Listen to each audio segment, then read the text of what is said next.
Hey guys, Mark from Periphery here once again, and this time I'm going to break down the solo from The Price is Wrong as well as the rhythm backing section.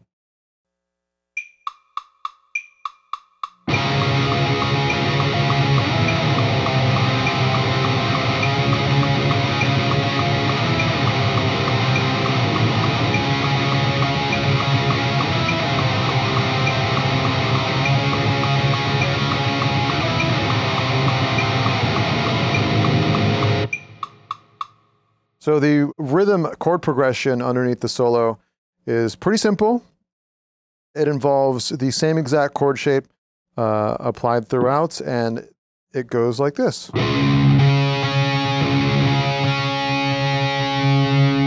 So basically in this drop A tuning, that involves 3 different octave notes played all together. And the result is this big, open, drony chord. One of the key things here is to, if you can, mute completely the 6th string.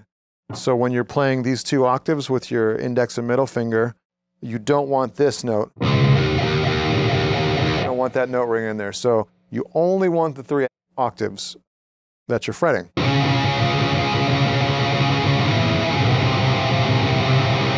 So you're just fretting it softly enough to where there's no note being fretted at all.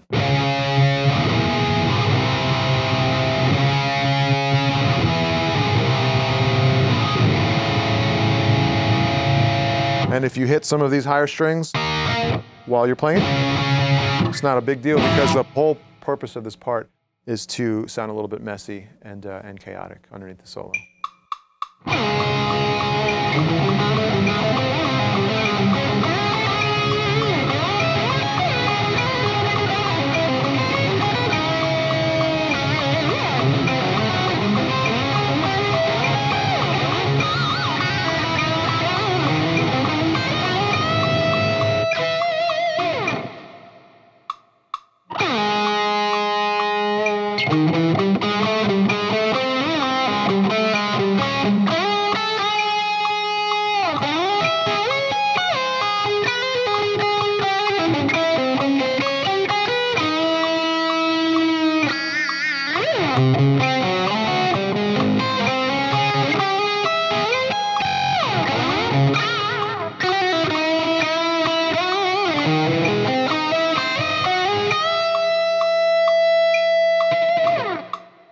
To break down the solo for The Price is Wrong, one of the major points of emphasis is, well, there's a lot of sliding. And one of the intentions from the beginning was to have the sliding sound a little bit unpredictable, a little bit out of control, to sort of give a sense of uneasiness for the passage.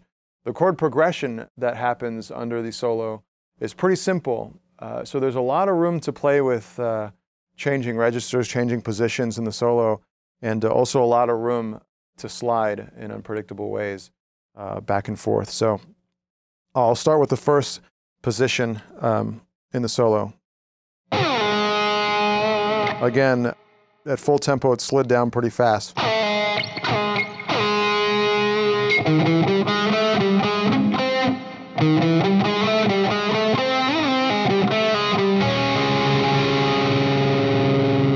And when there's a Pinkie Slide that happens as part of that run. And I never really looked to where I'm going with that. In previous lessons, we went over some exercises and riffs where we slide to certain frets, exact frets, to achieve some precision. With this, it's almost the opposite intent in mind, where the slide is meant to just create a sense of uneasiness and unpredictability. And this slide just kind of slide to wherever you really can. The point to where you slide is not really the important part in the lick. And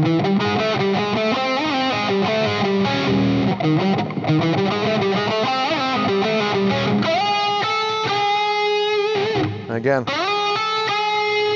you want those 2 notes bending against each other. And try your best to match it.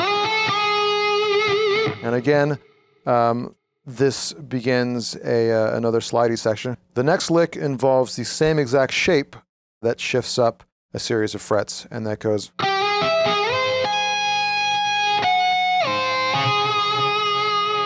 And now with these slides, you want to make sure they're exact in nature. It's kind of the opposite direction. So.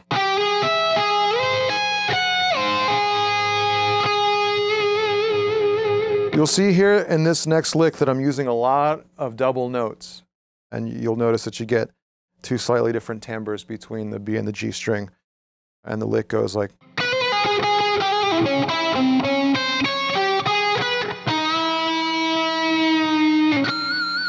I mean, it's a half bend that's bent very gradually. And a harmonic there. And then the next lick is something that I actually worked a bit on when I was recording it.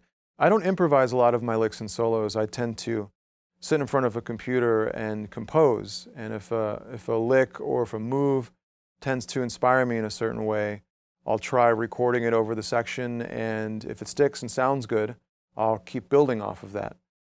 This is an example of a bit that I tracked that I wasn't really happy with initially, and it was because I was sort of climbing a scale in a kind of a predictable way. And all I did to make it something that I was happy with was rearrange the notes to where I wasn't climbing it in a linear fashion. I was going more on interval-based note choices. So that bit goes like this.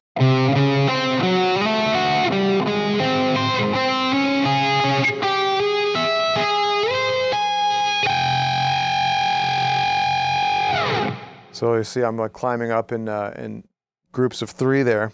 And after these 2 dissonant notes, which again, make sure that sounds as terrible as possible. You want to get those 2 notes rubbing up against each other. And then the next move, again, I call it a move because this is always one of those things where I did because it felt good. And I told myself for years, one day I'm going to put something like this in a solo. And it happened to fit and sort of gel with that unpredictable, chaotic nature of the solo. And again, that's just the B and G strings. It's a blues thing. I think I heard Stevie Ray Vaughan do stuff like this, but he would just based on feel. Don't slide from anywhere. Just slide all the way up to the fret that you want to go. And yeah, that's how it goes. Just slide up, I guess, from the 1st fret into our harmonic on the 14th fret. And the final lick goes something like this.